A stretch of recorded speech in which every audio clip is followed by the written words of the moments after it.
started. Roger, 0G, I feel fine. Godspeed, John Glenn. Houston, Tranquility Base here. The Eagle has landed. Roger, Tranquility. We copy you on the ground. New possibilities are opening up for scientific cooperation between countries. 2, 1, 0, 0. Liftoff. Americans return to space as Discovery clears the tower. Discovery, go and throttle up. Discovery, Roger. Go for deploy. Thank you, and to everybody in the shuttle program, the crew is go for launch. Roger. Nice to be in orbit. We have followed in their footsteps to get us where we are today.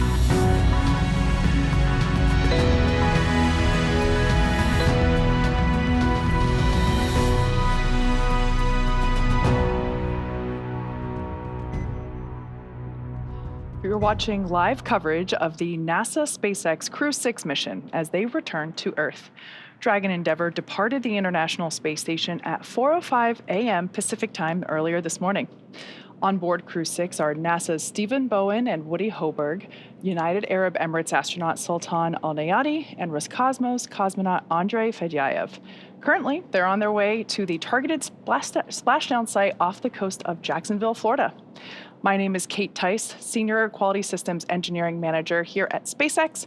Joining me today from NASA Communications is Gary Jordan. Hey, great to be here, Kate. This is an awesome day for Splashdown. So upon departing the station, Dragon underwent a sequence of departure burns. The crew had a rest period and has since kicked off preparations for re-entry, including getting in their launch and re-entry suits and successfully performing a leak check. The next phase of the mission is when these things really ramp up. Dragon has a series of steps to complete before returning Crew 6 home. First, Dragon will maneuver to the correct attitude and jettison its trunk, which is the cylindrical, unpressurized part of the spacecraft. The trunk is currently connected to the aft or the bottom section of the Dragon capsule where the heat shield is located. So, in order to expose the heat shield and get the vehicle ready for atmospheric entry, we'll jettison that trunk. And from there, the spacecraft will use its forward thrusters to perform a deorbit burn, which will put Dragon on a trajectory to return to Earth. This burn will last 16 minutes once it starts. The deorbit burn uses Draco thrusters on Dragon, primarily the 4 located on the forward bulkhead, and is executed at the apogee or the highest point of Dragon's current orbit around the Earth. This will alter Dragon's path to ultimately line it up to re-enter Earth's atmosphere. As you can see from that graphic there on your screen, it should be pretty visible, especially if you are in Florida. So head outside and take a look up. It's an incredible sight, especially for these nighttime splashdowns. But before we go any further, let's take a minute to meet our crew. That's right. On board, starting with our captain, is Steve Bowen, who hails from Cohasset, Massachusetts, and is married with 3 children. He holds the title of the first U.S. Navy submarine officer to be selected as a mission specialist by NASA. Bowen is also a veteran of 3 previous NASA space flights, including space shuttle flights on STS-126, 132, and 133. During those missions, he and his crew expanded the living quarters on the International Space Station, delivered an integrated cargo carrier, and a Russian mini-research module. With this mission, he now has logged 227 days in space, including 65 hours and 57 minutes in 10 spacewalks. Today, he is the commander of Crew 6. Sitting next to Dragon SpaceX, preemptively, we are 11 minutes out from deorbit sequence start and expect to be LOS during CLOSEP prep.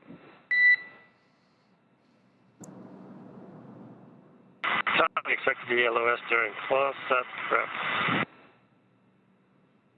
All right, those comms from SpaceX Core to Dragon Endeavour, just letting the crew know that we will have a loss of signal while we are performing the claw separation, which we mentioned that earlier is one of the steps for deorbit, but that deorbit burn coming up soon. Now, getting back to the crew on board, sitting next to Stephen is pilot Warren Woody Hoburg. The 37-year-old is from Pittsburgh, Pennsylvania. He studied aeronautics and astronautics from MIT before getting a doctorate in electrical engineering and computer science from University of California, Berkeley. During grad school, Hoburg worked as an EMT with the Yosemite Search and Rescue. Crew 6 has been Hoburg's first flight since NASA selected him to be an astronaut in 2017. He is also a commercial pilot with instrument, single engine, and multi-engine ratings. As pilot for Crew 6, he was responsible for spacecraft systems and performance. Aboard the station, he served as an Expedition 68 and 69 flight engineer and is coming home with 186 days in space and 11 hours, 38 minutes of time outside the hatch on 2 spacewalks. In the role of mission specialist is astronaut Sultan Alneyadi. He was chosen by the Mohammed bin Rashid Space Center of the United Arab Emirates to be a part of Expedition 68 and 69. The father of 5 spent most of his life in Al Ain and Abu Dhabi, but in 2020 traded that in for astronaut training in Houston at NASA's Johnson Space Center. This has been his first trip to space, so he also now has 186 days in orbit. Additionally, he went on 1 spacewalk, totaling 7 hours and 1 minute. It was also the first trip to space for the second mission specialist, Rocosmos cosmonaut Andrey Fedyaev. Andrey was selected as a cosmonaut back in 2012. He will monitor the spacecraft during the dynamic re-entry phase of flight. While on board station, he served as a flight engineer for Expeditions 68 and 69 and returns today also with 106 days in space. Now, to prepare for upcoming events, the Dragon spacecraft is currently doing a couple of things autonomously. It's isolating the thermal control system fluid loops from the radiator.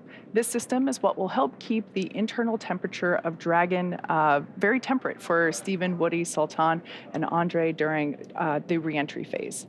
Dragon is also initiating separation of the claw mechanism, which will terminate data, power, and fluid connections between the capsule and the trunk. And that trunk separation, the Dragon has to orient itself such that it positions the trunk so that it doesn't have any risk of recontact with the spacecraft. Of course, we want that to also deorbit in the Earth's atmosphere, limit the orbital debris, so that will, the trunk itself will burn up in the Earth's atmosphere. It allows Dragon and exposes what are the picatiles. This is really the heat shield on Dragon. And so after that trunk separation, Dragon will reorient itself with the heat shields pointed right in the right direction to allow Dragon to go through the entry interface.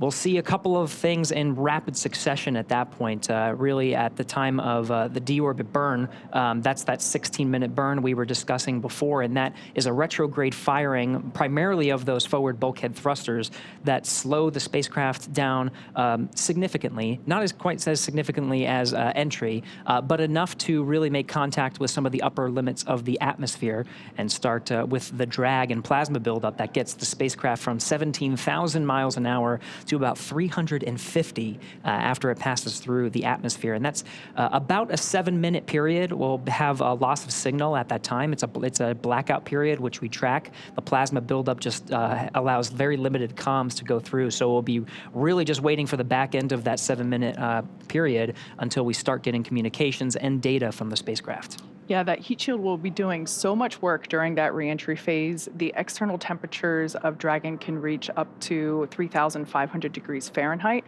And that's part of the reason why it will be so visible streaking across the Florida sky in a little while. Getting some views from inside the cabin now. This is fantastic. So we get these views when we pass over some of the ground stations here on Earth that provide the video straight from the Dragon capsule. So on the far left there is Andrey Fedyaev, and in the seat next to him, to his right, is the commander, Steve Bowen. To his right is the pilot, Woody Hoburg. And then on the far side of the capsule from this view that you're seeing is Emirati astronaut Sultan Alneyadi. You can see they're in their launch and re-entry suits, and they have entered that even before our coverage started and performed a successful leak check. So really, they're just waiting for these next series of events, including the claw separation, trunk separation, and the deorbit burn. Yeah, you can just see, I love this view because you can notice the previous missions that this Dragon supported in the form of the mission patch stickers that are located there just over Andrey Fedyaev's shoulder, kind of like right above Woody's head from this particular view. This particular capsule is the Demo 2 capsule, the Crew 2 capsule, and the Axiom 1 capsule. So this capsule has been through this 3 times before. This is its fourth space flight.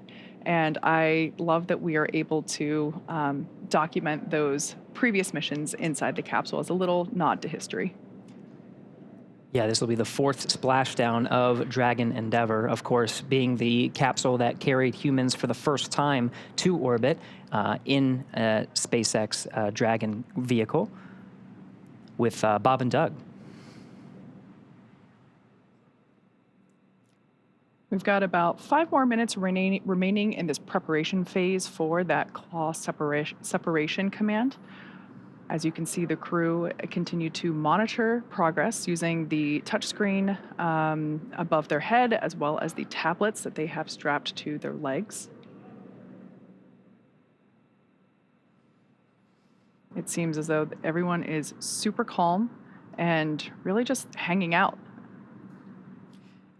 Really a nod to the Dragon vehicle itself. There's all of these sequences are fully autonomous. Of course, it's the role of the commander and pilot to really monitor the sequence and the dynamic phases of launch and the re-entry phases, which are really some of the most dynamic that the spacecraft will experience throughout the duration of the 6-month expedition. But they also have the help of the mission specialists. Part of their role is to look over the shoulder of the commander and pilot and look at the screens that are right in front of them, those displays, providing telemetry to just be an extra set of eyes and check on some of the things, because there's a lot of data coming in, just to relay them to the commander and pilot. Everybody is watching those screens very intently. For sure. They also go through extensive training, so even though this is the first time that they have performed this splashdown in real time for this particular crew, they have worked with our Dragon trainers here at SpaceX headquarters for months in preparation for launching this mission. And so while this is the first time they're doing it for real, they have practiced this with simulations many times before lifting off. Sort of towards where their feet are on the far side of this particular view at the center is that side hatch.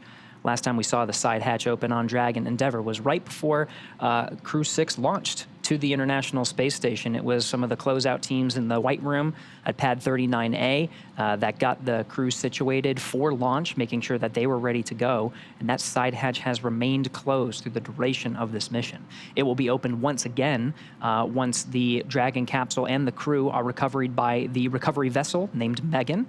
Once the recovery teams outfit the Dragon capsule and bring it onto the Dragon nest, it'll be the side hatch that they'll open to get the crew out.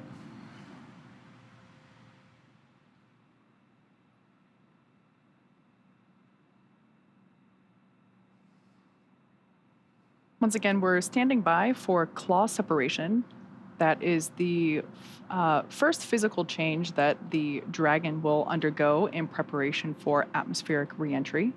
That claw separation is what allows for the trunk, the cylindrical, unpressurized section of the spacecraft, to separate, and thereby revealing the heat shield, which is located at the bottom of the service section or the pressurized section of the Dragon spacecraft. So collectively, with the trunk and the pressurized section, the service section there, that trunk will separate, reveal the heat shield, and that heat shield is what will be pointing first, if you will, toward planet Earth as the capsule makes its atmospheric reentry. So again, we're targeting a splashdown off the coast of Florida. The prime landing target for today is off the coast of Jacksonville, Florida, on the Atlantic coast. That splashdown time is 9:17 p.m. Pacific time, 12:17 a.m. September 4th Eastern time, so just a little more than an hour from now. To give you an idea of how much ground they're going to cover, you can see on their map in the center of their screen, they are very close to the orbit of the International Space Station in the Dragon. They're over the Indian Ocean right now, just west off of Singapore, on a southeastern track heading towards the western coast of Australia. So just in the matter of an hour, they'll cover really the distance around the world, halfway. Yeah, when if you look at the track of Dragon and the International Space Station, how it orbits the Earth around a flat map, it kind of looks like a sine wave. So now they're on a southeastern track that will swing really south of Australia and then come up the Pacific. So you can see once we get into the re-entry phases, It will cross over southern Mexico and the Yucatan Peninsula.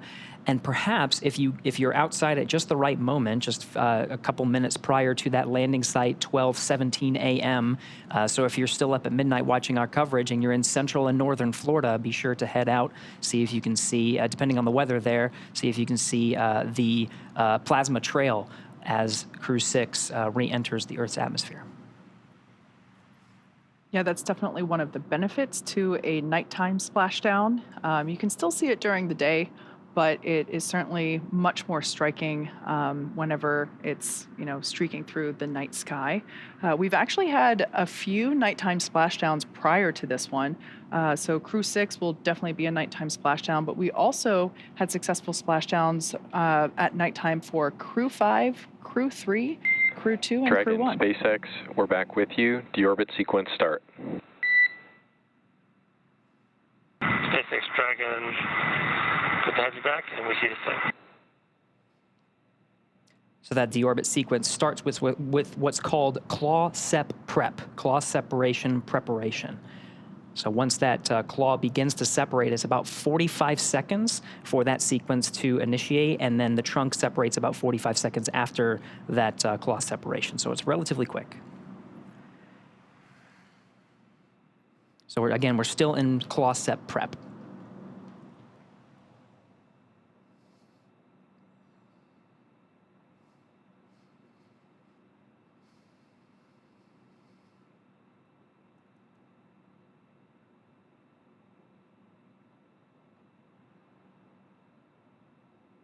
Once again, the crew will continue to monitor progress of events using the tablets and touchscreens that they have available to them. The touchscreen directly in front of pilot Woody Hoburg and Commander Steve Bowen also allows them to monitor the state of the Dragon flight computer, as well as be able to keep tabs on any thruster burns that occur. Live view there of mission control here at SpaceX headquarters in Hawthorne, California.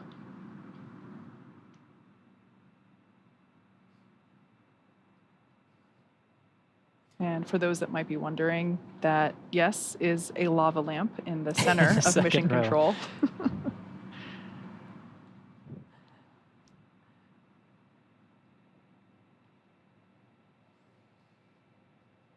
Yeah, lots of activity here. Again, as a reminder, we are in the deorbit sequence, which begins with the claw separation. This demates the umbilical to the trunk, which has solar panels and have been collecting some of the energy from the sun and providing it to the batteries on board. Once that trunk is separated, or lie on the batteries inside, and there's plenty of margin of that power to provide power for the crew as they await for the recovery teams. But after trunk, all right, and the pyro's fired for the claw separation.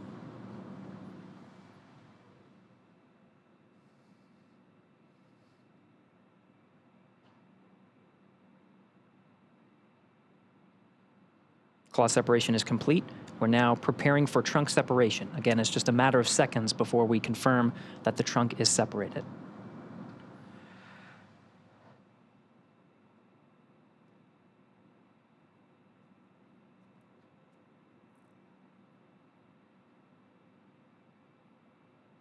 Once again, since that claw is now separated, we're able to separate the trunk. That claw is where the umbilicals for power and telemetry were connecting between the Dragon capsule and the trunk. The pyro's fired for that trunk separation. Dragon, SpaceX, nominal trunk jettison. Copy, nominal trunk jettison. All right, so yeah, we have a good trunk separation that starts about a 5-minute clock until we begin that deorbit burn. So that means telemetry is looking good. The nitrox system is primed for cabin and suit cooling, and the heat shield is now exposed and ready for atmospheric reentry. The trunk served its purpose by gathering energy from the sun through the solar rays and converting that into battery power. Since we separated the trunk, we can't generate any more new power, but we don't need to since we're coming home, and Dragon has enough battery power stored already. Up next, we have the final steps that Dragon will perform prior to re-entry, the slew or maneuver to deorbit burn attitude and the deorbit burn itself. This is the last time that the forward Dracos, which are the 4 thrusters located on top of the spacecraft under the nose cone, they will ignite. The deorbit burn will place Dragon on a precise trajectory to the splashdown zone off the coast of Florida and will last about 16 minutes once it starts, and it looks like we're just under 3.5 minutes away from that deorbit burn initiation. We did confirm that slewing has started.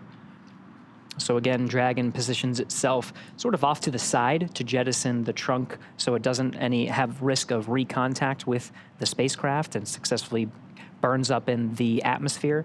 So it slews or reorients itself to make sure that those forward bulkhead Dracos are pointed in the right direction. We want a retrograde firing to really slow us down.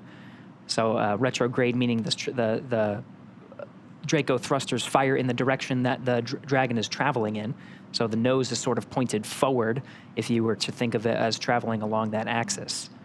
It's almost like the brakes, like when you're driving a car. Essentially. And this is a long burn. This is a 16-minute burn. So once it starts, we're going to stand by and just make sure and follow along and just make sure that that has a good performance. That really sets them up to and decreases their velocity just enough so it loses some altitude and starts to make contact with the atmosphere. That slowing down, really all that does is just reduce the altitude, so it doesn't really slow it down too much. We're still hanging around 17,000 miles an hour, but it's really the atmosphere that does the bulk of the braking. It's the friction against the atmosphere and that plasma buildup. We go from 17,000 miles an hour to 350 through that process. In just a matter of minutes. Minutes. So it really does make sense that this deorbit burn, the braking, the slowing down of the Dragon capsule in preparation for all of that, it makes sense that it's 16 minutes long. We're now about 1.5 minutes away from the initiation of that deorbit burn.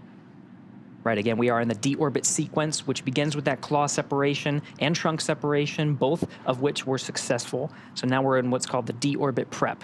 The spacecraft has slewed with the forward Dracos pointed in the right direction, and we're priming those Draco thrusters ready to fire for that 16-minute burn. Once again, this deorbit burn will place Dragon on a precise trajectory to return to the splashdown site just off the Atlantic coast of Florida near Jacksonville.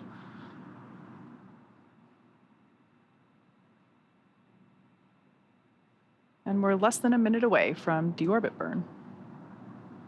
Once again, this is the last time that those forward Dracos will be utilized.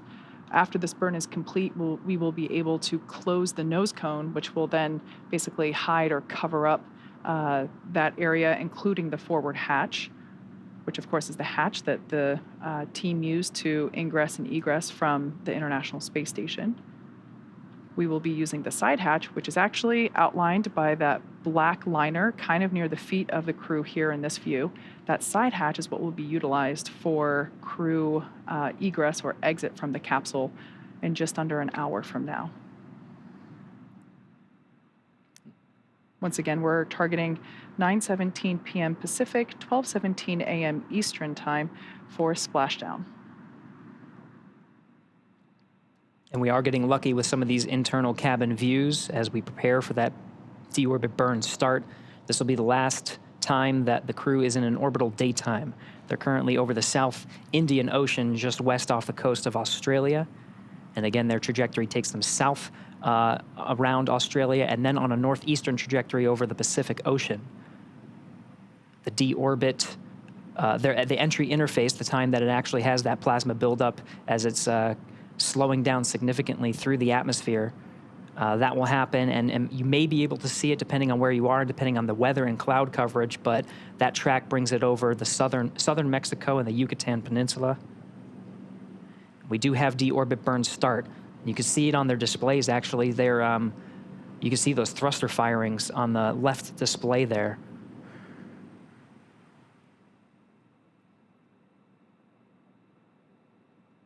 So again, that's a 16-minute burn.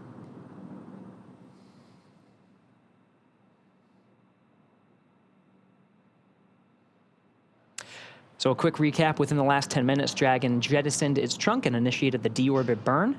For those operations, NASA and SpaceX closely coordinate with the United States Coast Guard to establish a safety zone to ensure public safety and for the safety of those involved in the recovery operations, as well as the crew on board the returning spacecraft. Multiple notices are issued to the mariners in advance and during recovery operations, and Coast Guard patrol boats are deployed to discourage boaters from entering the splashdown zones. We want to stress to the public the need to respect this safety zone. Recovering a spacecraft from the water is a hazardous operation, and any other boats interfering increases the risk to the astronauts in the capsule, the teams working to recover them from the water, and the safety of those that come too close.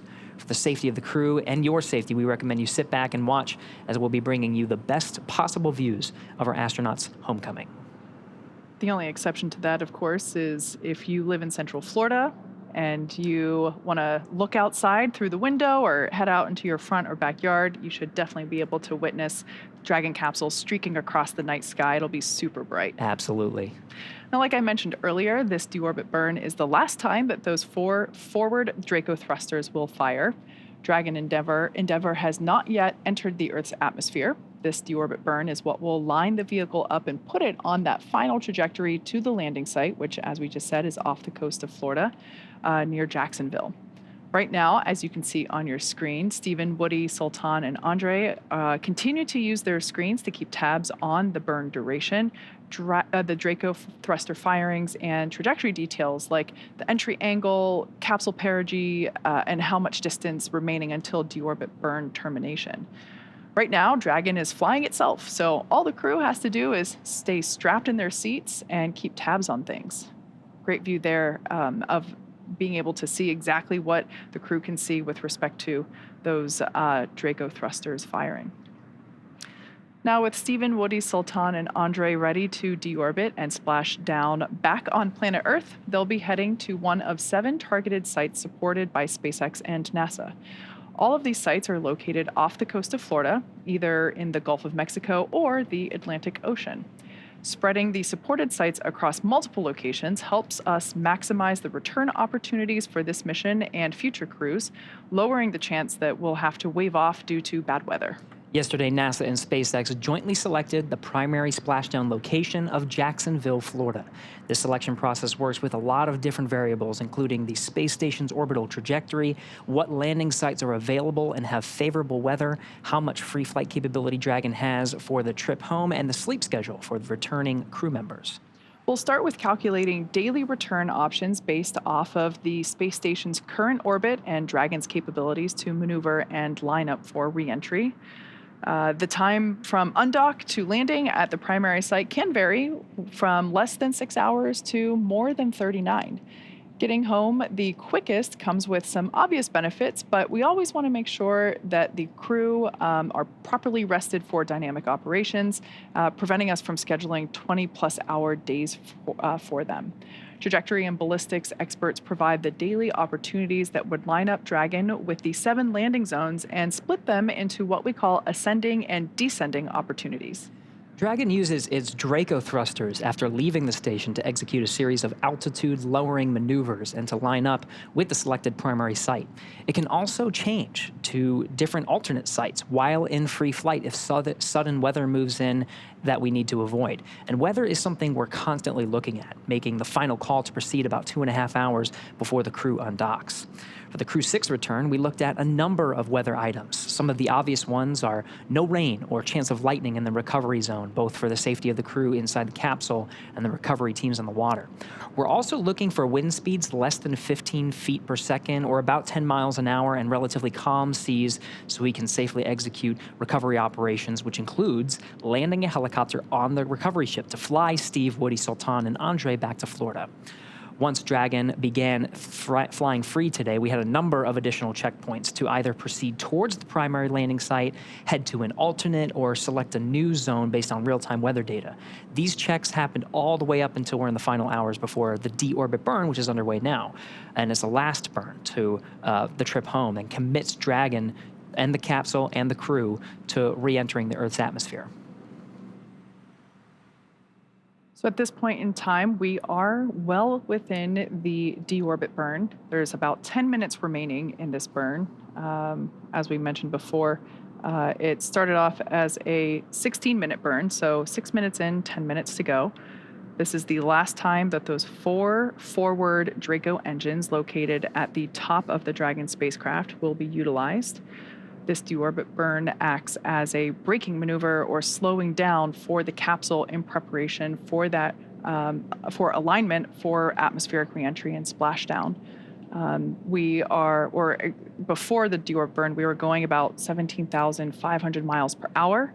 So we're helping to slow the vehicle down and align it, but really it's the atmosphere and that heat shield located at the bottom of the Dragon capsule that will be doing most of that slowing down. We basically go from that orbital velocity of about 17,000 miles per hour down to about 350 miles per hour when the drogue parachutes will deploy. So there's significant slowing down in that phase of reentry. And this is really just lining the capsule up for that precise that precise landing at the designated location, which today is off the coast of Jacksonville, Florida.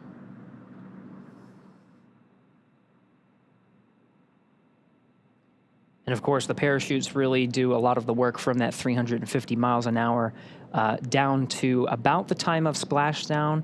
The capsule is traveling an approximate 15 miles an hour. It splashes down in the Atlantic coast. And that's done through a series of parachutes. You mentioned the drogues. The drogues provide some initial deceleration as well as stabilization of the vehicle once it passes through the atmosphere. And then those are only deployed for just a few minutes before they're jettisoned, and the 4 main parachutes are deployed and inflated to really slow the vehicle down to the landing site and get us down to that 15 miles an hour.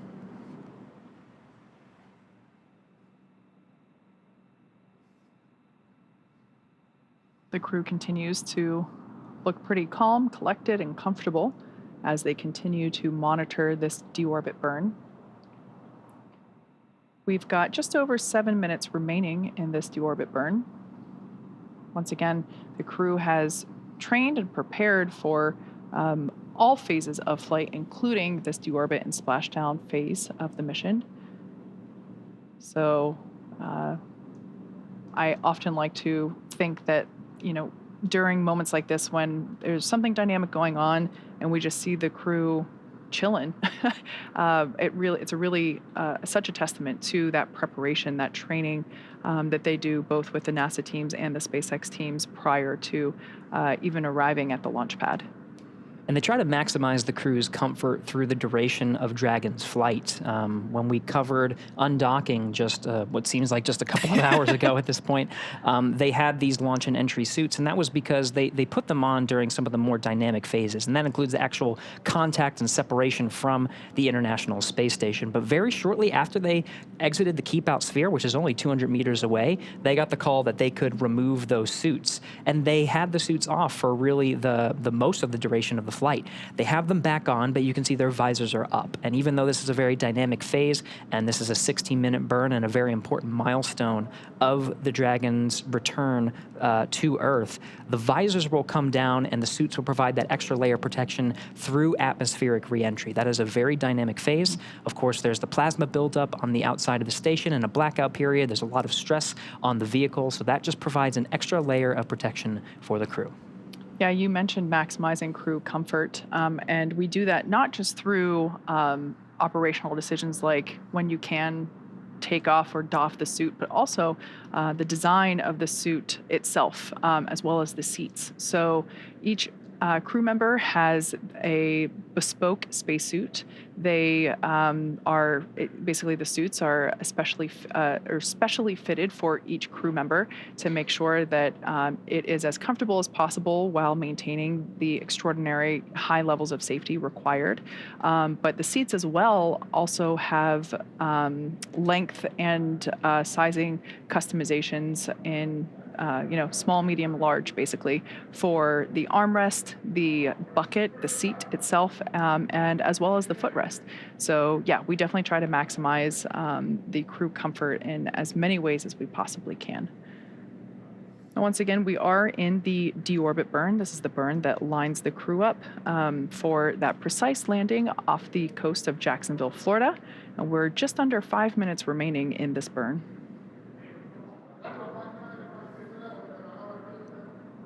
Yeah, and the crew is really just watching the vehicle perform on its own at this point. They're not really executing any commands. You can see they're looking at some of the data that are coming in on their displays. On the far right display, you can see all of those thruster firings. Those are those 4 forward bulkhead Dracos, which at their position would really be right in their eye line. It would be kind of straight up. And it's a retrograde firing again. It's really slowing the spacecraft down to decrease its altitude to meet up with the upper limits of the atmosphere.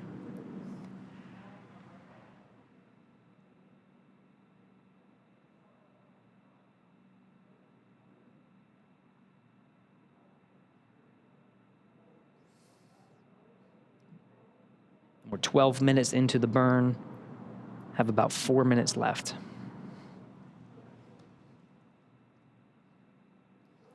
As we mentioned before, after this deorbit burn is complete, we will be able to close the nose cone, which is the basically the pointy structure at the top of the capsule that has been open to allow for access to that forward hatch, as well as usage of the forward Draco thrusters.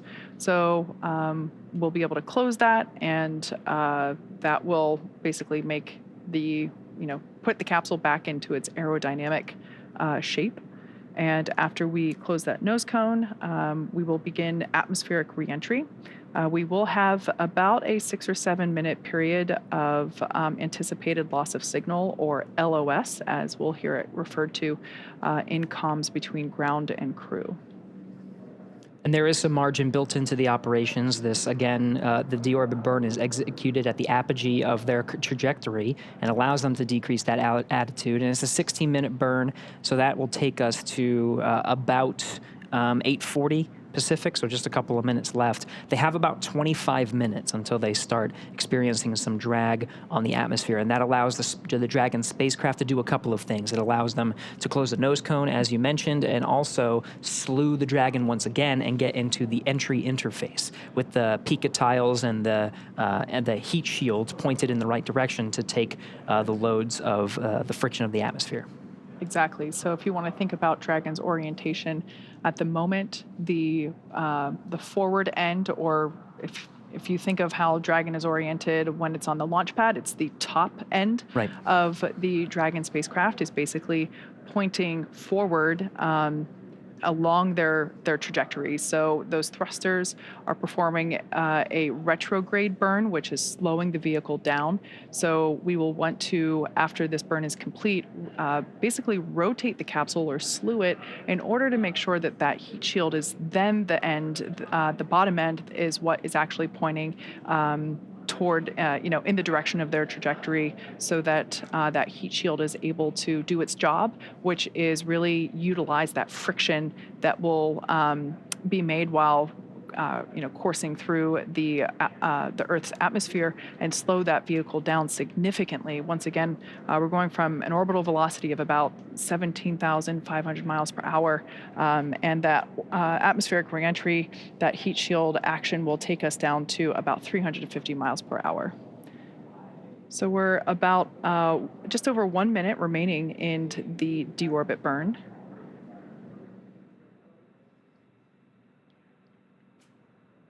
This is the burn that essentially commits the crew to that precise landing zone just off the coast of Jacksonville, Florida.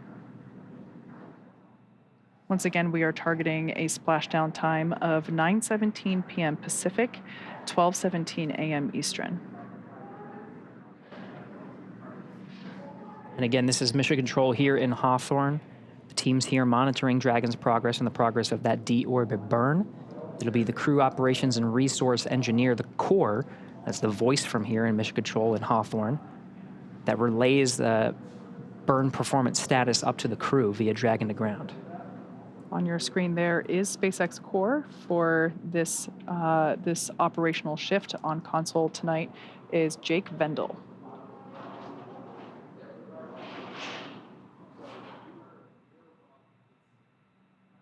As Gary mentioned, this is the primary communicator from SpaceX Mission Control to the crew. Very similar to NASA's Capcom role. Dragon, SpaceX, deorbit burn complete and nominal. Nose cone closure initiated. SpaceX Dragon copies. All right, good news there coming from SpaceX core, Jake Vendel, letting us know that the deorbit burn completed and everything went nominal or as expected. So that's all really good news. Very good. We are in the deorbit sequence now. So that you just heard the nose cone is about to close, and I can see it's actually closing now. In the background, the Dragon is currently inhibiting those forward bulkhead Draco thrusters that we just used to complete the deorbit burn, ensuring it's safe to latch the nose cone and shut for reentry. Also, the vehicle has initiated the nitrox suit purge. So this will help Steve, Woody, Sultan, and Andrey cool and comfortable during reentry, which is coming up here in about 20 minutes. At this point, the nose cone is closing again and protecting the forward hatch for reentry. Steve, Woody, Sultan, and Andrey are using their screens to monitor the locking of the nose cone, which is done by a set of hooks. So we're about 2 minutes until the nose cone is completely closed and locked in. Once again, we are in the deorbit sequence. So far, we have separated the trunk and we have completed the deorbit burn. And right now, we are closing the nose cone.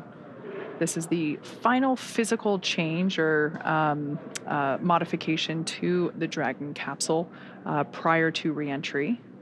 After the nose cone is closed, we will slew or reorient Dragon to basically make sure that the heat shield is what is pointing first toward planet Earth, and that will line us up for atmospheric reentry. And a lot of that is in work now in concurrence. The closing of the nose cone is underway, as well as the slewing. Again, there's plenty of margin here from the time that the deorbit burn is complete, that 16-minute burn, and the time of entry interface. Make sure there's, if they have time to correct anything, that is already built in, but everything's looking good so far. Making sure the heat shields are pointed the right way, nose cone is closed, and the crew is prepped with that nitrogen purge. So we saw the views of the crew from the inside of the capsule with their visors up. Again, those visors will come down, and part of the, not only do the suits actually provide that extra protection, but Kate, you mentioned that they'll actually make sure that they provide cooling and comfort, because there's a lot of heat that's being generated through the reentry process. The outside of the vehicle can experience upwards of 3,500 degrees Fahrenheit. Exactly. Yeah, we'll purge some cool air through the suits. But the interior of the capsule, there's also a thermal system that will help pump some cool air there as well. So the crew generally stays really comfortable, even though the exterior of the capsule does get super hot, as you said. With that plasma buildup, it'll be certainly one of the more dynamic things that the spacecraft goes through during its mission. But yeah, the crew stays pretty comfortable, and that nitrox air, which is a mixture of nitrogen and oxygen, the same stuff that is put into scuba tanks for scuba divers, that same breathing air, we pump that through the suits to allow the crew to stay super comfy during their reentry. We did get confirmation that the nose cone is closed. So this deorbit sequence we're really making our way through very well. As we begin the second half of entry, Dragon is now beginning to inject that cool nitrox air that I mentioned before, that's being delivered to the suits worn by Stephen, Woody, Sultan, and Andrey. Again, this is what will allow the crew to remain comfortable while the external temperatures of Dragon reach 3,500 degrees Fahrenheit. The heat shield will be pointing forward, leading the capsule to the landing site. Now, speaking of that heat shield, Dragon's primary heat shield is comprised of PICA 3.0, PICA meaning phenolic impregnated carbon ablator. The first generation Pika was initially developed by NASA for studying and sampling comets within our solar system. Yeah, really cool history here. SpaceX partnered with NASA to develop Pika X, which was the second generation product used on all Dragon 1 cargo resupply missions that successfully resupplied the space station on 20 different missions. Pika 3.0 was developed specifically for use on the Dragon 2 crew and cargo, with enhanced structural and thermal properties that optimized the heat shield and drove down cost and mass. Yeah, pretty cool. The remainder of Dragon capsule is comprised primarily of SpaceX proprietary ablative material. It's another class of thermal protection, which is lighter weight versus Pika and protects the underlying composite structure during reentry to basically ensure that the structural capabilities are maintained from mission to mission.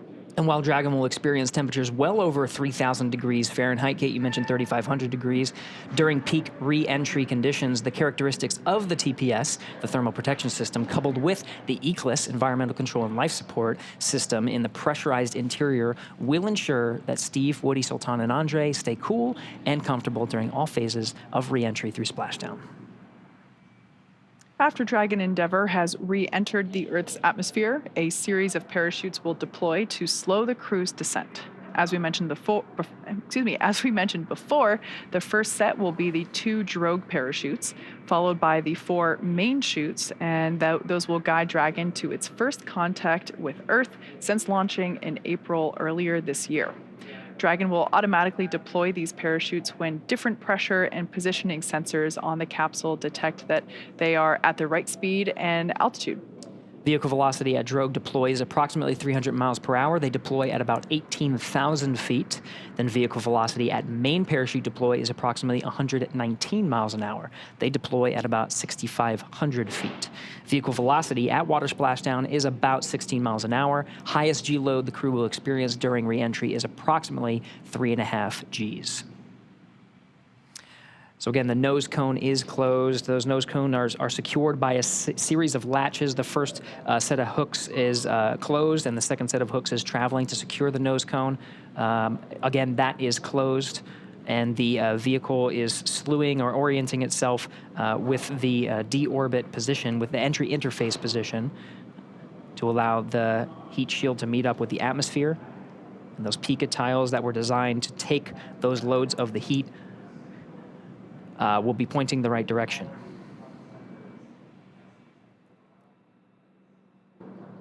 One correction, I did mention Crew 6 launched in April. It actually launched in March of this year. Right. March 2nd Eastern Time, I think March 1st Pacific Time.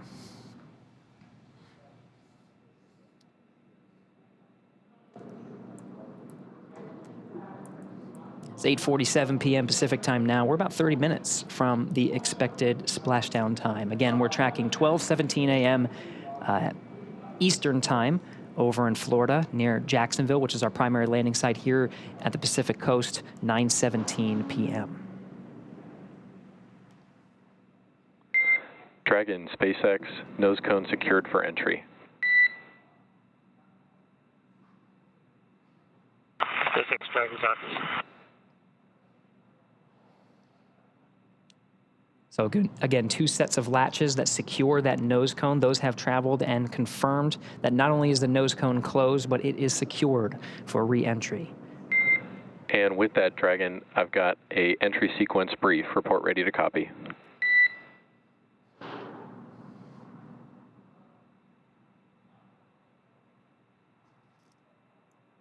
SpaceX Dragon, we are ready to copy. All right, Steve. We see blackout start at 0404, blackout end at 0411, and splashdown at 0417. No update to vehicle status. Weather still looks good. How copy?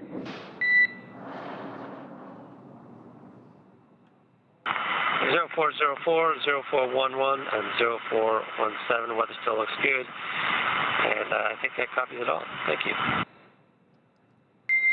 Good readback.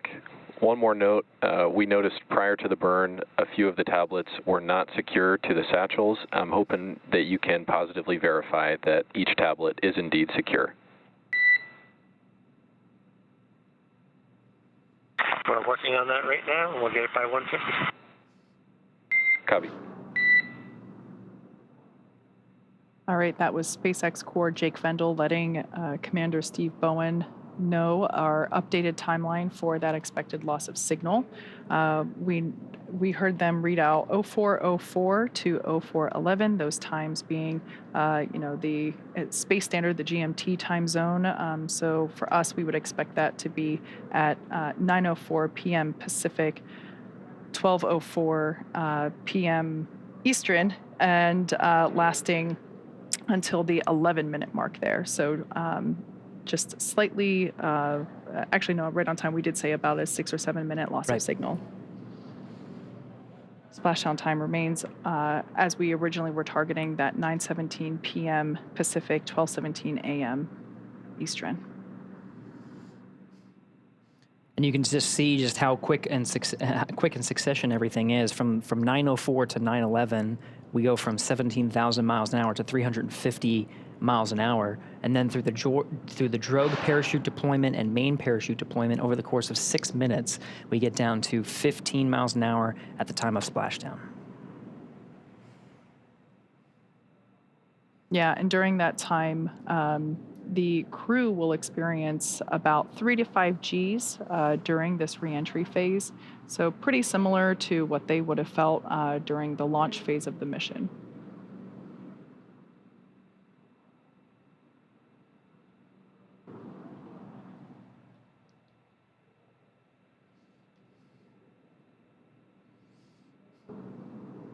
We're focusing on the flight control teams here in Mission Control in Hawthorne through the duration of today's operations. If you've been following along for our coverage, we've been joined with the flight control teams over in Houston, Texas. Of course, they are monitoring very closely, but that was really for joint operations.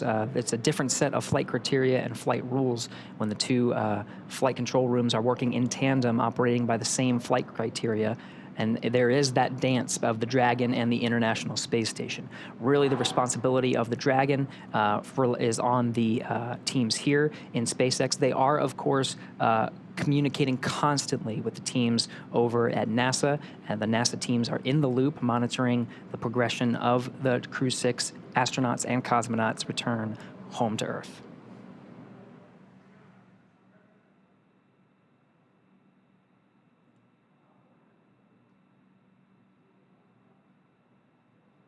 So we've mentioned before that our anticipated loss of signal is coming up at 9:04 p.m. and will last about 7 minutes until 9:11 p.m. Pacific time. This occurs on all of our Dragon reentry missions. It is pretty standard and expected, the 7-minute period where the Dragon is unable to send any telemetry to the ground or be commanded from the ground, including no communications, which is why we call it a communications blackout. So the reason for that being, as we've said a couple of times, the heat shield located at the bottom of the capsule will be doing a ton of work as it encounters that friction from the atmosphere as it re-enters. This is a good thing. It's helping to slow the vehicle down from 17,000 miles per hour to about 350 miles per hour. Now, as a result of all that work being done by the heat shield and the friction, this plasma forms on the exterior of the capsule, and that's why we have these thermal protection systems, or TPS, all around Dragon to help protect it during these phases where that plasma builds up and gets really hot. It'll reach about 3,500 degrees or thereabout during this reentry phase. So pretty standard. That being said, it does make for a great view. If you live in Central Florida, you will definitely be able to see Dragon streaking across the night sky. Really, if you look up, you won't be able to miss it. Now, of course, once Dragon splashes down, and we did get that read very recently up to the crew that we're right on target for that 9:17 p.m. Pacific, 12:17 a.m. Eastern Time splashdown off the coast of Jacksonville. The recovery teams are already staged. We got word that the recovery vessel named Megan is out there. That'll be the one that actually lifts the Dragon capsule up from the water. There's also fast boats and jet skis and whole teams really ready to go to support the recovery operations. we've supported many nighttime landings or splashdowns in the past, and so they're very used to these operations. Dragon has systems built into the outside of the capsule that allow for flashing lights and a lot of calling of attention to itself to make sure that the recovery teams can easily see it. And of course, the assets themselves have equipment on board to be able to locate, track, and find, and of course, recover the Dragon capsule. And so those teams will go out. They'll perform a sniff. That's actually the first thing that'll happen is the fast boats will circle the vehicle and just make sure that the Dragon capsule itself is safe to approach. There's dedicated teams that go out and make sure there's no leaking of nitrogen tetroxide or any hazardous materials before the rest of the teams move in. There's a lot of team members that are out there now to support the operation. Yeah, this evening for this Atlantic Coast recovery, we are utilizing our recovery vessel, Megan, and those teams are stationed about 3 miles away from the targeted splashdown site. So it's one of my favorite but frustrating parts of Splashdown is after we see the capsule actually land in the water and we see the parachutes be released and splash down as well, we then have to wait for the recovery vessel to trudge those 3 miles. And in that time, we're able to see the fast boats approach the capsule, as the name suggests, much faster. They are slower than Megan, the primary recovery vessel. So they can get out there much quicker and perform, as you said, that sniff test as well as recover the parachutes from the water. Yeah, and we've seen lots of improvements just because, you know, we're talking about Crew 6 right now. So this is not just a 6 mission. We've also done this with the demonstration mission with Bob and Doug, Demo 2. And so this will really be the 7th time that we've done it for a crew operation. And so the recovery teams have become much more efficient and had lessons learned along the way. So the recovery operations we've seen just get a lot faster overall. Absolutely. Yeah, we've done nighttime splashdown operations for Crew 1, Crew 2, Crew 3, Crew 5, as well as Axiom 2, just a couple months ago. So yeah, the recovery teams at this point have actually had more nighttime splashdowns than they have daytime. I should say for crew missions. That's right. Not for NASA crew, but for crewed missions, I'm not counting the cargo missions. Right. And it is a good nod to make sure that we mention the private missions as well. We mentioned the Axiom mission 1 and 2, of course, Inspiration 4. So there's a lot of practice with the recovery operations in these teams. Of course, we have the views here of the flight operations teams here in Hawthorne that are monitoring the Dragon's re-entry. Again, we've successfully performed a deorbit burn, so we're just waiting for that entry interface that's coming up at 9:04. So really just 7 minutes from now, and that is the beginning of the blackout period. That's when the Dragon capsule starts to experience the molecules of the atmosphere a lot closer, so that it experiences much more friction, and we start to see that plasma build up, and it provides a significant amount of drag and shaves a lot of velocity off of the Dragon capsule right now, traveling about 17,000 miles an hour. And through the 7-minute period of blackout, where there is that plasma buildup, where we are traveling through the more denser parts of the atmosphere and slowing down significantly, we'll get on the back end of that. 9/11, they said, was the exit of that blackout period, where we start getting communications from the crew, and we're on the back end of the entry interface. That will be, we'll get down to 350 miles an hour. Yeah, if memory serves me correctly, we typically hear SpaceX Core start reaching out to the crew about 1 minute early. There have been some instances where we've been able to regain communications with the crew a little bit earlier than originally anticipated. So probably around the 9:10 p.m. Minute mark, Pacific, I should say, we might start hearing SpaceX Core hail the Crew 6. And it could go in the other direction too. This is, of course, an estimate based on the predicted plasma buildup and the predicted comms blackout. But of course, there could be another minute or so before they regain comms, and that's all built into the timeline. We'll hear those checks go up on Dragon to ground, and they'll continuously call the crew. SpaceX Dragon, compass is secure, restraints are tightened, visors are down. Copy, Dragon, tablet secure, restraints tightened, and visors down. With that, we are 5 minutes until the predicted comm blackout. Dragon Endeavour, see you on the other side at 0411. 0411, we'll talk to you then. All right, that was the voice of Crew 6 Commander Steve Bowen, letting us know that the teams have put away and secured the tablets that were, prior to now, they were located and strapped onto their legs outside of the spacesuit. So those are now put away, and they have also closed the visors. So the last time we saw the crew inside the capsule, their visors were up. They've now closed the visors, and that provides really a leak-tight environment for the crew during this dynamic phase of reentry. For those of you that have recently joined over the last 45 minutes, we've basically been executing step-by-step the deorbit sequence, starting with the releasing of the claw, which is what was connecting the Dragon capsule to the trunk being the unpressurized section that is jettisoned in order to reveal the heat shield located at the bottom of the Dragon spacecraft. So we released the claw, that the trunk separated. We then performed a 16-minute long deorbit burn.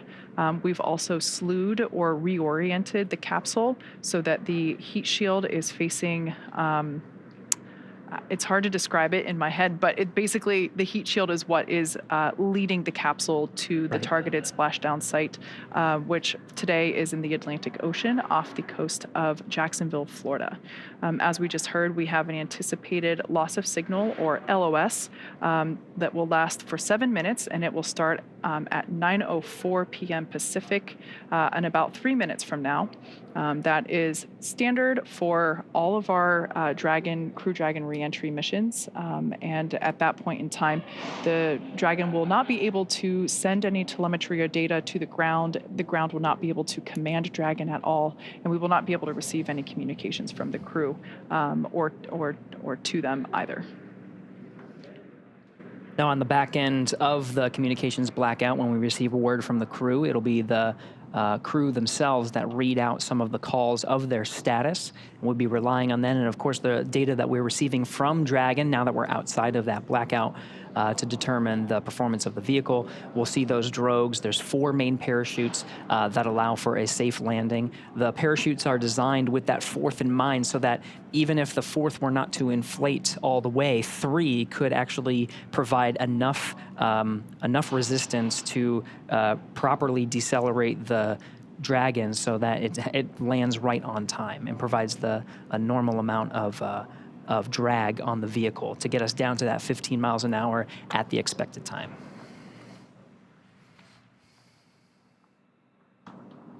The views we're seeing now are, of course, of the flight operations team here in Mission Control in Hawthorne.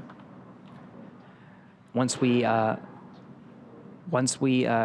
soon hopefully be getting some views from the recovery vessels out in the Atlantic Ocean. That's the recovery vessel Megan, as well as the recovery teams on fast boats and jet skis. We should be getting views, hopefully, from the Atlantic Ocean to see the Crew 6's entry through the atmosphere. I was trying to look through my notes. I can't quite remember what it is off the top of my head, but you were talking about the parachutes before, and the drogue chutes that we deploy prior to the main parachutes. Those drogue chutes help provide additional slowing and stability for the Dragon capsule as it comes out of that atmospheric reentry. And I forget what factor it is that if we didn't have the drogue parachutes, I think it's something like the main parachutes would have to be manufactured to be 2 to 3 times stronger, which of course would add weight to the capsule itself. And in spaceflight, everything is weight. You want to minimize the weight that you're taking. So those drogue chutes are definitely small but mighty in the job that they have to do. Now we're under a minute away from that, or just a couple seconds rather, away from that anticipated loss of signal, or LOS. This will be a 7-minute period in which we are unable to communicate with the crew, and we are unable to command Dragon or receive telemetry or data from it.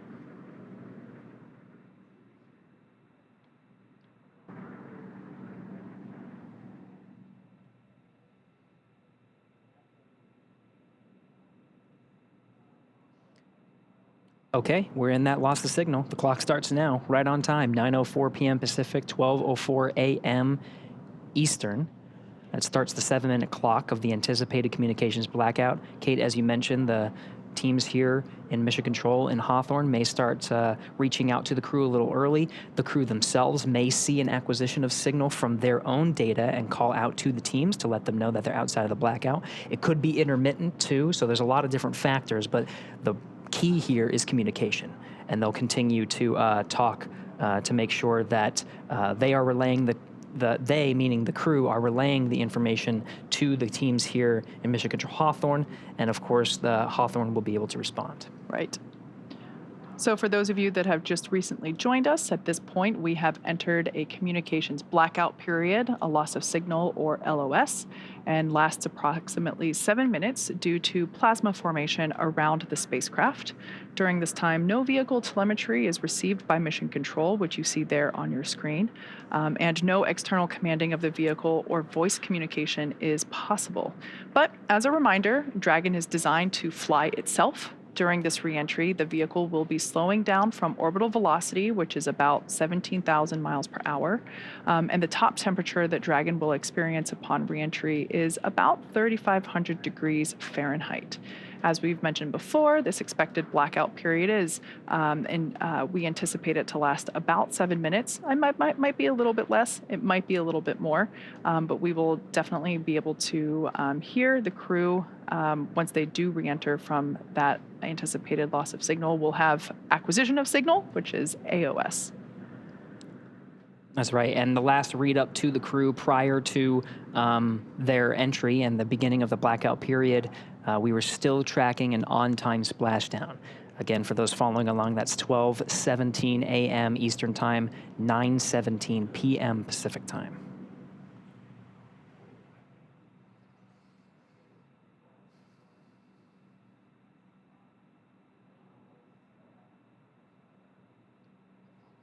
We're now within the atmospheric entry phase of the return for the Crew 6 crew. Once again, the plasma buildup on the exterior of the capsule results in our inability to command or communicate with the Dragon capsule during this time. This happens with all of our crew missions, and we expect this to end at about 9:11 p.m. Pacific or 12:11 a.m. Eastern. Live view there of SpaceX Mission Control located just behind Gary and myself. They are continuing to monitor the length of the acquisition of, the length of this blackout period, and we will be able to hear SpaceX Core, who for this evening shift is Jake Vendel. We'll probably start to hear him hail the crew around 9:11 or 9:10 p.m. Pacific. So if you're following along of our coverage and you are in southern Mexico or the Yucatan Peninsula, there is a chance, depending on the weather that you have down there, that you would have been able to see the beginning of the entry interface. We're now about 4 minutes in of a 7-minute blackout period. This is a great graphic indicating the trajectory. This is an ascending trajectory that Dragon is taking. So as Gary just said, over the Gulf of Mexico, across the Yucatan Peninsula of Mexico. So if you're tuning in from Central Florida, head outside right now, look up, because this looks like our first live view from the WB-57. That's right. This is a high altitude aircraft that has thermal imaging, so we're able to get some of those views of the Dragon vehicle in the middle of its entry interface. Again, we're about 4 minutes in. We have a tally-ho on the vehicle from the WB-57. And actually maybe about 5 minutes in at this point. So maybe a little bit more than 2 minutes. Again, there's some variation in the predicted 7-minute time period. It's not exact. We might hear a little early, a little later. So as we were saying, if you're in Central Florida, head outside right now. You should be able to see this glowing streak cross over as we are targeting. There's that streak I was just mentioning. That's a live view, not thermal. This is heading towards the Atlantic coast of near Jacksonville, Florida. So a beautiful view, very such a striking visual that we have for these nighttime splashdowns. Recovery teams are in position off the coast of Jacksonville, Florida. And we are still targeting our expected splashdown time of 9:17 p.m. Pacific, 12:17 a.m. Eastern. We only have about a minute and some change of this blackout period anticipated. And again, there's some variation on when we can hear from the crew. So what you're seeing on your... Dragon, SpaceX, comm check. So at this point, we're going to hear SpaceX Core begin to hail. As Gary said, this blackout period is estimated. So we're now beginning to reach out to the crew to see if we've regained that communications capability. What you're... Dragon, SpaceX, comm check. What you're seeing on your screen now is a live view of the thermal cam on the WB-57. SpaceX Dragon, copy. And we hear Crew 6 from inside the cabin on the back end of the blackout. Copy, Dragon. We see a healthy flight computer. Expect automated chute deployment. SpaceX Dragon, copy. There's our live view of the crew, our first view of them on the other side of that communications blackout. At this point in time, they are re-entering through the Earth's atmosphere over the coast of Florida, heading towards Jacksonville, Atlantic coast.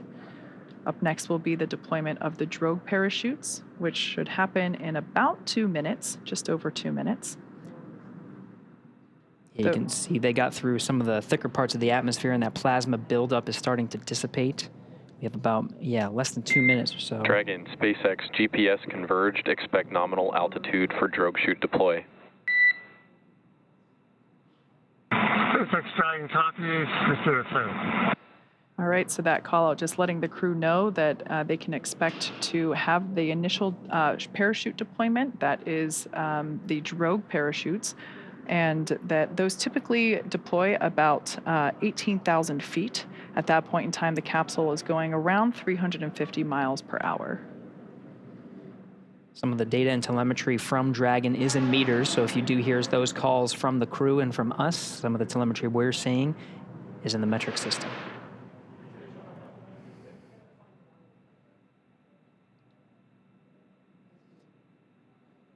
Confirmation that seat rotation is in progress. This allows the crew to be in the proper position to take the loads of the chutes as they experience the G-forces that the chutes exhibit upon deployment. They provide some drag on the vehicle. And again, we're traveling about 350 miles an hour. So from here, with the drogue deployments and main deployment, we're going to get down to about 15 miles an hour. Drogue deployment coming up in approximately Dragon, 20 seconds. Brace for drogue window.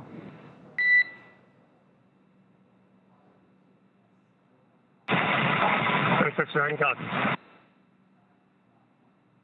And we're roughly 30 seconds away from that drogue deployment. SpaceX Core just telling the crew to prepare for the deployment of those drogue parachutes. At this point in time, they are around, or when the drogues are deployed, they're traveling around 350 miles per hour. At the time that the main parachutes are deployed, just seconds later, they'll be going around 120 miles per hour.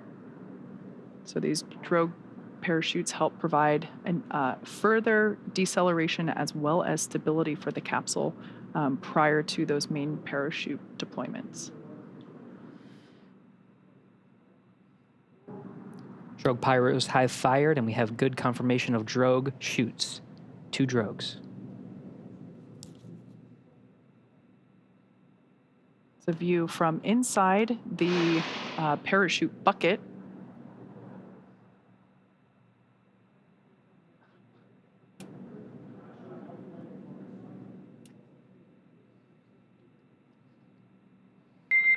Dragon, nominal descent rate, and recovery team reports a visual on 2 healthy drogues. SpaceX Dragon, copy. That's good news. Should see drogue chute jettison here momentarily.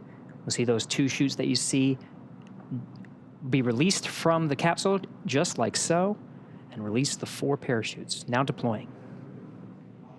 At this point in time, Dragon has saved all of its propulsion systems and is now has already terminated that nitrox suit and cabin purges. Those were helping to keep the crew cool during the reentry. Looks like we have 4 very beautiful and healthy main parachutes. Dragon, we see a nominal descent rate on 4 healthy mains.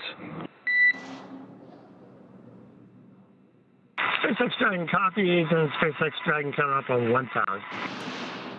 So there's that confirmation. Copy, 1,000 meters. Confirmation of those 4 healthy chute deployments.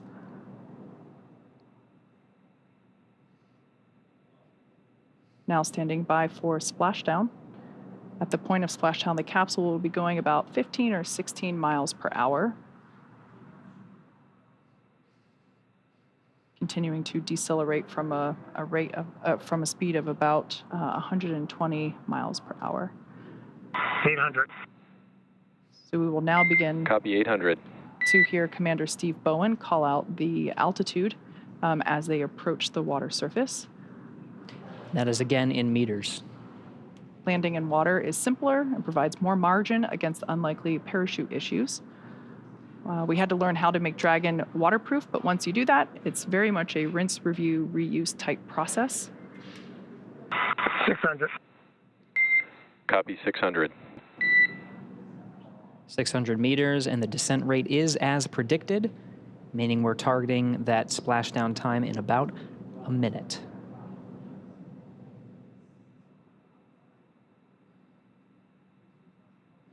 Live view of Dragon Endeavour with the Crew 6 team members on board, being held up by 4 beautiful main parachutes. Dragon, we see 400.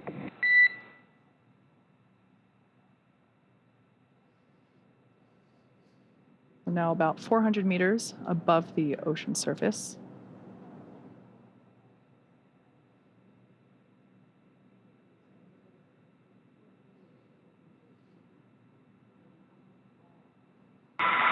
SpaceX Dragon 200 braced for splashdown. Copy, braced for splashdown.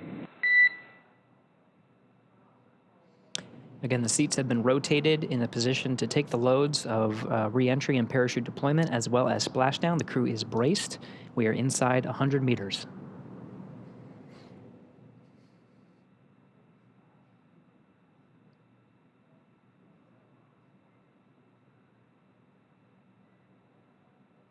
Dragon Endeavour continuing its slow descent. There we can see splashdown on screen. Those parachutes are then cut and released.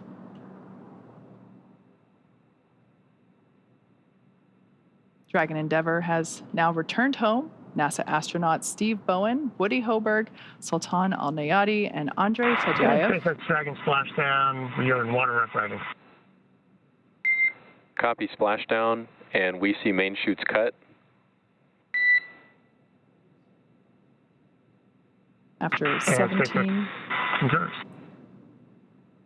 17-hour return journey from space, Crew 6 is home. So the teams have been ready and waiting about 3 nautical miles away, so it's going to take them about 30 minutes to make their way to Steve, Woody, Sultan, and Andrey inside the Dragon. You can see the recovery forces in some of the views that you're seeing. Of course, these views being provided by the recovery vessels. You saw there was a helo deployed, providing some visuals and lighting of the Dragon capsule. Stable 1. Copy, stable 1.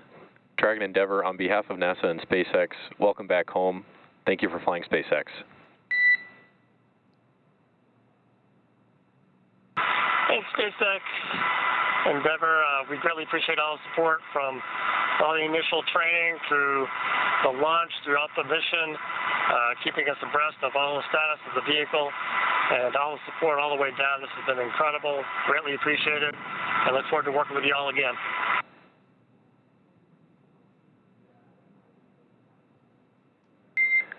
Copy all, and you've got a room full of happy people here.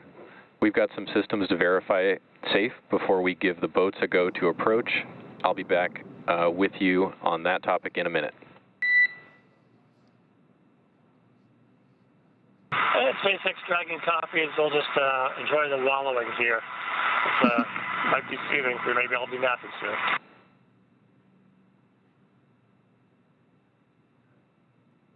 So there we just heard SpaceX Core just indicating to the crew that we're going to do some checks here.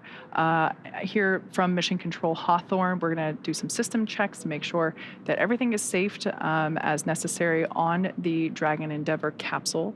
They will then give the go for safe approach to the teams there that you see on your screen in the fast boats. One of those boats will focus on recovering the parachutes from the water. The other will begin inspections, a sniff test for those onboard propellants, nitrogen tetroxide and monomethylhydrazine. They are toxic if someone were to breathe them, so we definitely want to ensure the safety of the entire recovery team as well as the crew. So one of the teams in the fast boats will perform a sniff test using devices while wearing personal protective equipment to ensure that none of those propellants have leaked out and that there's no vapors lingering from, just many minutes ago when those thrusters were actually firing back in space. Precisely. Now this is the 4th splashdown of Dragon Endeavour and completes the 4th mission, Crew 6, splashing down right on time, 12:17 a.m. Eastern Time, 9:17 p.m. Pacific Time.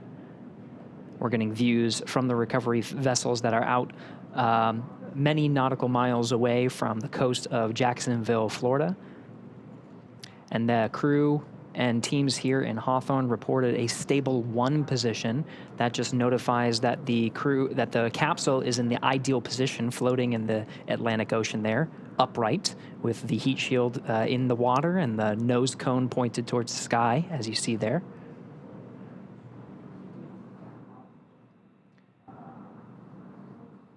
As you mentioned, this is the 4th splashdown for this particular capsule. Most recently, it supported Axiom 1. Prior to that, Crew 2. And prior to that, Demo 2. So this capsule, I have great personal attachment to. I had the opportunity as part of my day job to go inside the capsule while we were building it. And when I say building it, I mean like for the first time, not during the refurbishment process. And when we were originally building it for the Demo 2 mission, I just remember being inside this capsule and thinking, Dragon, SpaceX, we are go for recovery personnel to approach the capsule. Expect fast boats alongside in just a few minutes. Dragon top, we look for the light. all right, good news there from Mission Control, letting the crew know that everything checked out from a systems check, and the team there on screen in the fast boat now has the green light to approach and begin performing these sniff checks for those vapors for the onboard propellants. Just to conclude my thought, it's always great to see this capsule fly and land, and it just makes me so happy to see it with another mission under its belt. It's part of the design of the Dragon capsule is to be reusable. So even after the harsh conditions of 3,500 degrees of plasma buildup and being in the salty ocean, teams are still able to refurbish it and prepare it for the next mission. And this is the 4th successful flight of Endeavour.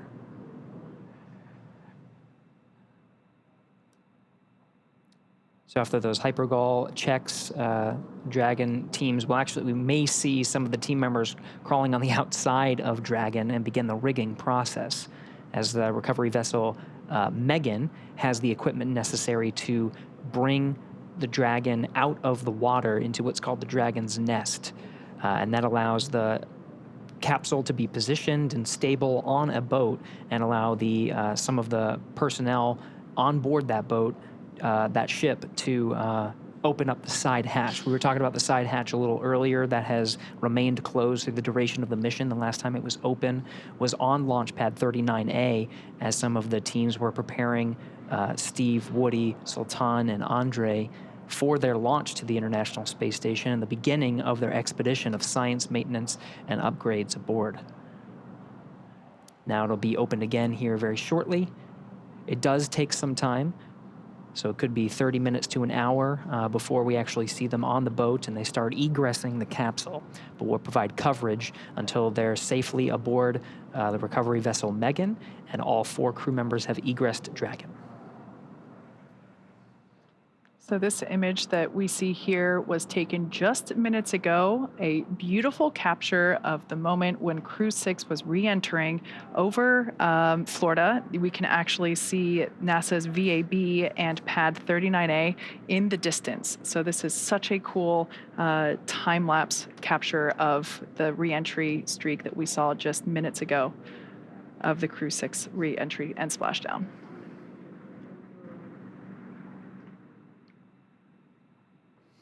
Now, of course, we have recovery teams out there that are executing these operations. We can actually see some of the personnel there.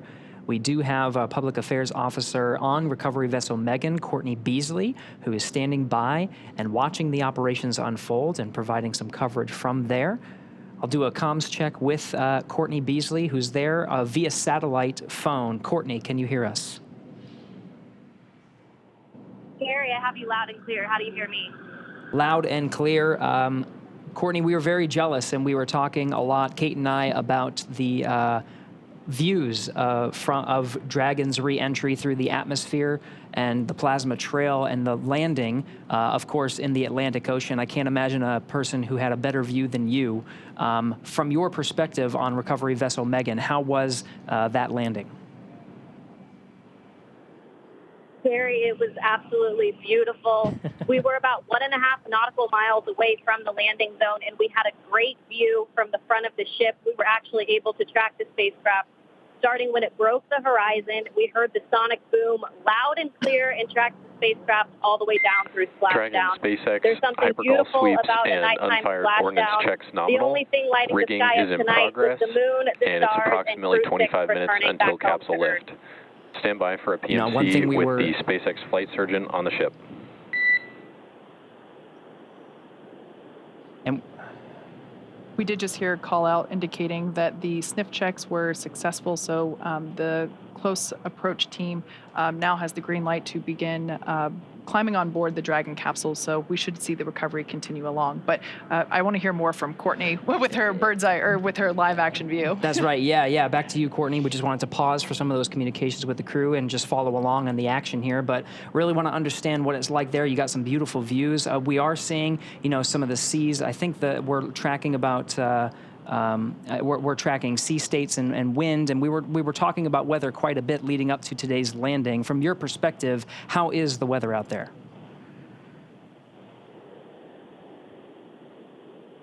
Yeah, Gary, it's about 80 degrees out here right now with fairly clear skies. Like I said, we were able to track that spacecraft pretty good tonight. About 9-mile-an-hour winds out of the east. The waves are considered to be rolling waves, so they're not choppy, but they are pretty big and more spread out rolling waves. But weather-wise, I think the crew will like what they feel when they get out of that capsule today and take their first breath of fresh air back here on Earth. Just to get some appreciation of what it took to stage the recovery forces and be prepared for this moment, just really moments after Dragon splashed down. We saw some of those fast boats rolling out to make sure that they were getting the crew as quickly as possible. Can you give us a sense of what it's taken to make sure the recovery vessels were here at this moment? Yeah, absolutely. Our journey actually started several hours ago in Jacksonville. The MedOps teams and the recovery director boarded the first helicopter, and they were the first group to arrive on the ship about 4.5 hours before splashdown. So those medical teams took the time to get everything situated on the ship and ready to tend to the crew. And about 2 hours before splashdown, they deployed the fast boats into the water. I was actually on the second helicopter out, and we landed on the helicopter pad on top of the vessel about an hour before splashdown. And all of the teams have been hard at work since we touched down on the boat to get their various disciplines ready for Crew 6 to arrive home. Excellent, Courtney. And last question before we let you go is we're seeing some of the recovery personnel on the Dragon capsule preparing for its eventual lift onto recovery vessel Megan. What can we expect to see in the next few moments?